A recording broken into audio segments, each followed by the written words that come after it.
Karthigai Deepam serial October 28 நாளைக்கான எபிசோடில் என்ன நடக்கலாம் அப்படிங்கிறத ரிவ்யூவாக பார்க்கலாங்க. தீபாவை அம்மன் வேஷம் போட்டு ஊர்வலமாக கூட்டிகிட்டு போயிட்டுருக்காங்க. அப்போது இவங்க போகிற வழியில் மாரியும் நின்றுக்கிட்டு இருக்காங்க.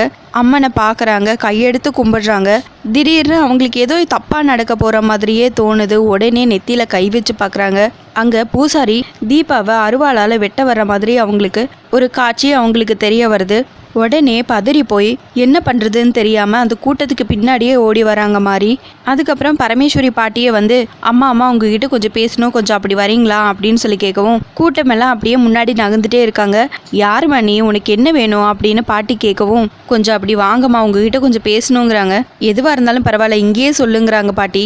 அம்மா, அங்கே அம்மன் வேஷம் போட்டுட்டு போகிறாங்கள, அந்த பொண்ணோட உயிருக்கு ஆபத்து வரப்போகுதுமா அப்படின்னு மாறி சொல்லவும், என்ன பேசுகிற நீ? சாமி ஊர்வலம் போயிட்டுருக்கு, இப்படி அபசகுனமாக பேசிகிட்டு இருக்க.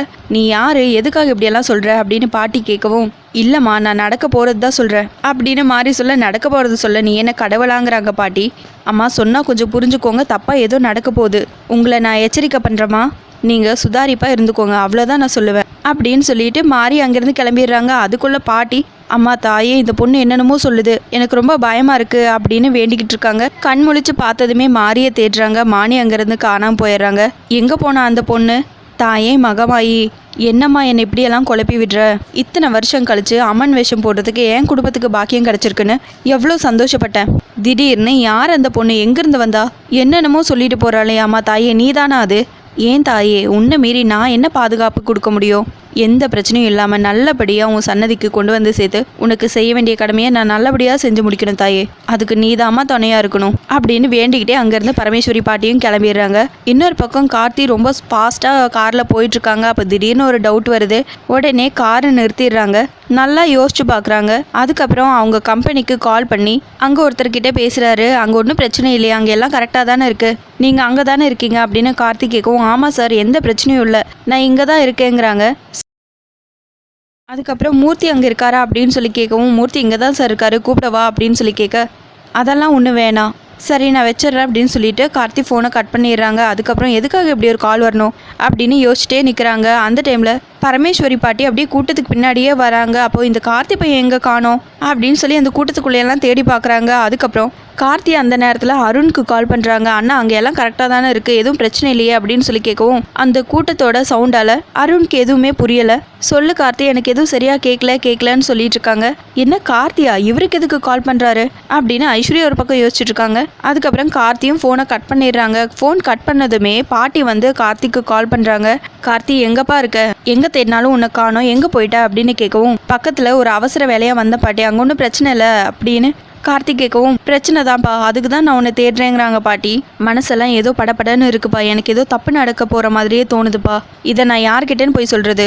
எல்லாரும் இங்கே ரொம்ப சந்தோஷத்தோடு வந்துட்டுருக்காங்க, அவங்ககிட்ட நான் போய் எப்படி சொல்கிறது, எல்லாருக்கும் பீதி ஆயிராதா அப்படின்னு பாட்டி சொல்ல, ஏன் பாட்டி அங்கே யாரையாவது சந்தேகப்படுற மாதிரி பார்த்தீங்களா அப்படின்னு கார்த்திக் கேட்கவும், இல்லைப்பா அப்படி யாரையும் நான் பார்க்கலாம், ஆனால் ஒரு பொண்ணு வந்து அப்படின்னு சொல்லிட்டு அந்த மாறி வந்து சொன்னது எல்லாத்தையும் பாட்டி வந்து கார்த்திகிட்ட அப்படியே சொல்கிறாங்க. அதுக்கப்புறம் அந்த பொண்ணை தேடி பார்க்குறேன், அங்கே காணப்பா, எனக்கு ரொம்ப பதட்டமாக இருக்குப்பா, நீ கொஞ்சம் சீக்கிரம் வந்துடுறேன் அப்படின்னு பாட்டி சொல்லுவோம். சரி பாட்டி, நீங்கள் எதுவும் பதட்டப்படாதீங்க, நான் உடனே வரேங்கிறாங்க கார்த்தி. சீக்கிரமாக வந்துடு அப்படின்னு சொல்லிட்டு பாட்டியும் ஃபோனை கட் பண்ணிடுறாங்க. கார்த்தியும் ஃபோனை கட் பண்ணிவிட்டு காரை எடுத்துகிட்டு திரும்ப கிளம்பிடுறாங்க. எல்லாரும் அம்மன் கூட சேர்ந்து கூட்டமாக கோவிலுக்கு வந்துடுறாங்க. அங்கே பூசாரி அலங்கார வேலைகளெல்லாம் பார்த்துட்ருக்காங்க. இவங்கள பார்த்ததுமே வாங்க வாங்கன்னு கையெடுத்து கும்பிட்டு எல்லாத்தையும் வரவேற்கிறாங்க. கூட வந்த லேடிஸ் எல்லாருமே அக்னி சட்டியை கீழே இறக்கி வைக்கிறாங்க. பூஜை ஜாமானம் எல்லாத்தையும் கொடுங்கம்மா அப்படின்னு பூசாரி கேட்க எல்லாரும் பூஜை ஜாமானத்தை எல்லாம் கொடுக்குறாங்க. சரி அப்படியே அம்மனை கூட்டு போய் அங்கே உட்கார வைங்க அப்படின்னு சொல்லவும் எல்லாரும் அம்மனை கூட்டிகிட்டு போய் மரத்துக்கடியில் உட்கார வைக்கிறாங்க. உள்ளே போய் பூசாரியும் பூஜை பண்ண ஆரம்பிக்கிறாங்க. பாட்டி அடுத்ததாக என்ன பண்ணுவாங்க அப்படின்னு மீனாட்சி பாட்டிக்கிட்ட கேட்க, நம்ம வீட்டில இருந்து கொண்டு வந்தால பூஜை ஜாமானெல்லாம் அதையெல்லாம் வச்சு அம்மனுக்கு பூஜை பண்ணுவாங்க. அதுக்கப்புறம் பூசாரி ஐயா மேலே அம்மன் வந்து இறங்கும். அதுக்கப்புறம் அம்மன் கிட்ட இருக்கு பாரு அருவாள், அதை எடுத்துட்டு வந்து சாமி வந்து ஆட ஆரம்பிச்சிருவாரு. அதை எடுத்துட்டு வந்து எந்த வீட்டில் அம்மன் வேஷம் போட்டிருக்காங்களோ அந்த குடும்பத்தை சேர்ந்தவங்களுக்கும் பொதுமக்களுக்கும் அருள் வாக்கு சொல்ல ஆரம்பிச்சிருவாரு. அதுக்கப்புறம் கொஞ்சம் கொஞ்சமா சாமி அப்படியே மலையேறிடும். அதுதான் இங்க நடக்குங்கிறாங்க பாட்டி. ஒரு பக்கம் கார்த்தி ரொம்ப ஸ்பீடா வண்டி ஓட்டிட்டு வந்துட்டு இருக்காரு. இன்னொரு பக்கம் பூசாரி பூஜை பண்ணிட்டு இருக்காரு. பாட்டி மனசுக்குள்ளேயே அம்மா ஏதோ தப்பா நடக்க போற மாதிரியே தோணுது. இது வரைக்கும் எதுவும் நடக்காம உன் சன்னதிக்கு நல்லபடியா கூட்டிட்டு வந்துட்டேன். என்ன முழுசா நம்பி என் பொண்ணும் அவங்க குடும்பமும் இங்க வந்திருக்காங்க. அவங்கள நல்லபடியா திரும்பவும் ஊருக்கு அனுப்பி வைக்க வேண்டியது உன்னோட பொறுப்பு அப்படின்னு மனமுருகி அப்படியே அம்மன் கிட்ட வேண்டிக்கிறாங்க பாட்டி. அக்கா பூசாரியை பார்த்தா சம்பவம் பண்ற மாதிரி தெரியல, எப்பவும் போல பூஜை பண்ணிட்டு இருக்காரு அப்படின்னு மலர் வந்து ஐஸ்வர்யா கிட்ட கேட்க, பூஜை முடிஞ்சதும் பூசாரி மேல சாமி வரும், அதுக்கப்புறம் என்ன நடக்க போகுதுன்னு பாருங்கிறாங்க ஐஸ்வர்யா. சரவணன் ஐஸ்வர்யா கிட்ட கண்ணை காட்டவும் அவங்களும் திரும்ப கண்ணை காட்டுறாங்க. உடனே சரவணன் அப்படியே யோசிக்க ஆரம்பிக்கிறாங்க. நீ எங்க அக்காவுக்கு மருமகளா வந்ததே என்னால் ஏற்றுக்க முடியல, இதுல எங்க ஊருக்கு வந்து ஜமீன் வாரிசுங்கிற பேர்ல அம்மன் வேஷம் போட்டுட்டு உட்காந்துட்டு இருக்க. இதோ இன்னும் கொஞ்ச நேரத்துல பாருவும் சோழி முடிஞ்சிரும் அப்படின்னு யோசிச்சுட்டு இருக்காங்க. பூசாரி உள்ளே இருக்கிற அம்மனுக்கு ஆரத்தியை காட்டிட்டு அதுக்கப்புறம் அம்மன் வேஷம் போட்டிருக்கிற தீபாவுக்கும் கொண்டு வந்து அதே ஆரத்தியை காட்டுறாங்க. அதுக்கப்புறம் எல்லாருக்கும் ஆரத்தி காட்டவும் எல்லாரும் அப்படியே தொட்டு கும்பிட்டுக்கிறாங்க. ஐஸ்வர்யா பூசாரி கிட்ட கண்ணை காட்டவும் பூசாரி அப்படியே எலுமிச்சை பழத்தை பிச்சு வாயில ஊத்திக்கிட்டு அம்மன் வந்த மாதிரி அப்படியே ஆட ஆரம்பிக்கிறாரு. உடனே பூசாரி மேல சாமி வந்துருச்சுப்பா, எல்லாரும் மேலத்தை அடிங்க அப்படின்னு சொல்லவும் எல்லாரும் மேலத்தை அடிக்க ஆரம்பிச்சிடறாங்க. உடனே பூசாரி அருவாளை தூக்கிக்கிட்டு அப்படியே மெதுவா நடந்து வராங்க. அதுக்கப்புறம் ஸ்டெப்ஸ் எல்லாம் இறங்கி வந்து ஏன்னு அப்படியே கத்திட்டு ஆட ஆரம்பிக்கிறாரு. அம்மன் வேஷம் போட்டிருக்கிற தீபா இன்னொரு பக்கம் அப்படியே கண்ணை மூடிட்டே உட்காந்துக்கிட்டு இருக்காங்க.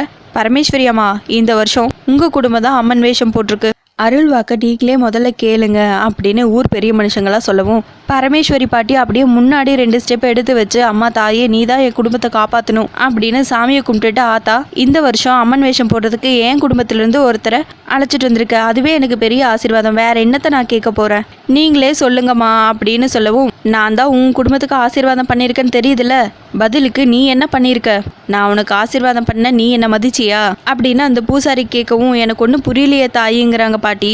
அதோ அங்கே உட்கார்ந்துருக்காளே அவளுக்கும் இந்த மண்ணுக்கும் என்ன சம்மந்தம் அப்படின்னு பூசாரி சொல்லி முடிக்கவும் தீபா அப்படியே பயங்கரமான கோவத்தோட கண்ணை திறந்து பார்க்குறாங்க. தாயே இவ என் பேரனோட பொண்டாட்டி அப்படின்னு பாட்டி சொல்லி முடிக்கிறதுக்கு முன்னாடியே உன் சொந்தத்தை நீ கொண்டாடிக்கோ, ஆனால் செய்ய வேண்டிய கடமையை இந்த மண்ணுக்கு சொந்தக்காரி தான் செய்யணும், நீ என்ன வழக்கத்தை மாத்திரையா, நீ என்ன அவமானப்படுத்திட்ட, இவ எப்படி என்னோட வேஷத்துல என்னோட சன்னதிக்கு வரலாம், இவளை நான் சும்மா விட மாட்டேன் அப்படின்னு பூசாரி சொல்லவும், ஆத்தா என் பேத்தி ஏதாவது தெரியாம தப்பு பண்ணியிருந்தா அவளை மன்னிச்சிடாத்தா, அவளை எதுவும் செஞ்சிடாத அப்படின்னு பாட்டி சொல்லிட்டு இருக்கா. பூசாரி சாமி ஆடிட்டு இருந்தவர் திடீர்னு ரொம்ப ஸ்பீடா அருவாள் எடுத்துட்டு தீபா பக்கத்துல ஓடி வராங்க. அருவாளை ஓங்குற டைம்ல கரெக்டா தீபா பூசாரியோட கழுத்தை பிடிச்சு தள்ளி விட்டுறாங்க. கரெக்டா அந்த நேரத்துல கார்த்தியும் வந்துடுறாங்க. கீழே விழுந்த பூசாரி அப்படியே மெதுவா கண்ணை திறந்து பார்க்கவும் கடும் கோவத்தோட தீபா அந்த அம்மன் மாதிரியே காட்சி அளிக்கிறாங்க. அதோட எபிசோட முடிச்சிருக்காங்க. உங்களுக்கு இந்த வீடியோ பிடிச்சிருந்தா லைக் அண்ட் சப்ஸ்கிரைப் பண்ணி நம்ம சேனல் சப்போர்ட் பண்ணுங்க. தேங்க்யூ.